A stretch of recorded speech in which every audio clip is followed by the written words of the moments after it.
Ini menu baru kami, paru penyet crispy. Disediakan sekali sambal penyet, letak atas dia sekali. Okey. Yang ni apa ni? Yang ni paha penyet. Okey. Sebelum kita plating, kita kena ketuk dulu. Alright. Tu, sini.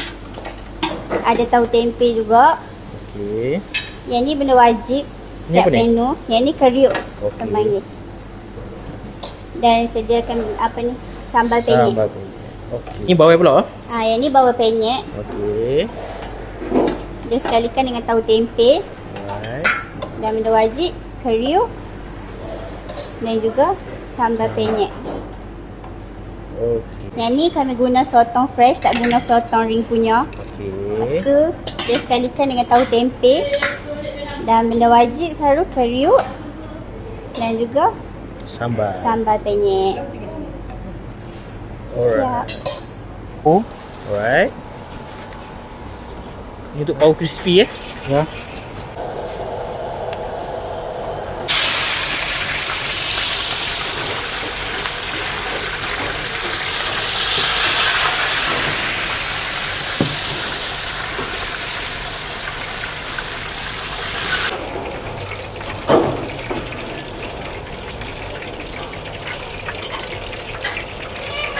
Kita ada 3 pilihan, bakso mi, ondong dan juga bihun.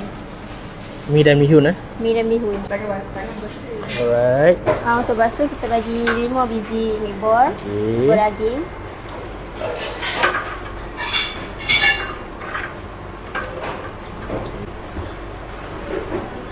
Lah 5 biji Sama juga 5 biji kita bagi. Okey.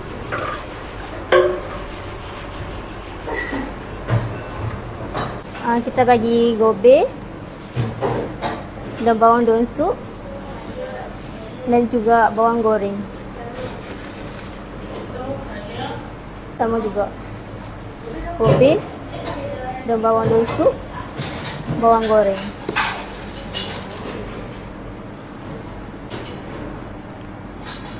Ini sambal dia?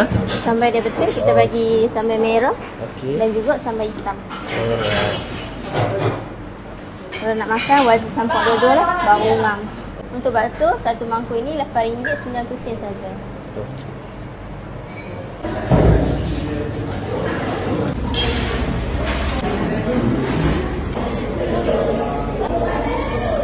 Kami di Ayam Penyet Jambi Cabai. Kami beroperasi bermula pada 10.30 pagi hingga 6.30 petang. Kami akan bercuti pada hari Jumaat dan lokasi kami adalah di Bandar Laguna Merbuk.